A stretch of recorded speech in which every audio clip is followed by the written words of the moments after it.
Do you still believe hard work is its own reward? Because we live in a society that values leisure above everything. Our most valued citizens are entertainers, celebrities, discovered, packaged, sold and forgotten, one after the other. School kids can name 100 of them for every philanthropist, small business owner, scientist, or soldier. 1,000 for every average parent on an assembly line or a construction site. What does it mean for our country when entertainment seems more valuable than anything else? But there are still hundreds of millions of Americans working as hard as ever. Good guys who don't seek the spotlight, but deserve it. And for the future of our country, we should demand it.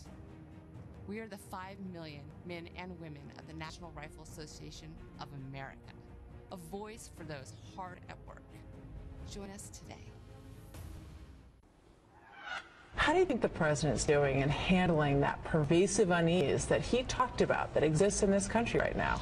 Well, listen, I didn't think it helped when he was on 60 Minutes Sunday night and said that they underestimated ISIS.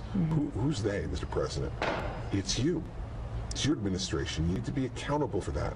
I think people get even more nervous when they feel that the president doesn't understand his own accountability for the current world situation. It somehow pushes it off to they. When you're the leader, you're accountable. And he needs to be accountable for this. I think that will help to calm people. And then he needs to come out with a firm, strong plan about how we intend to deal with this and how he intends to bring a coalition of people around the world together to deal with it. And I think those things will help to make folks feel better about the situation. Although, listen, Martha, it's a tense situation and it's nerve-wracking, and America knows it's a target.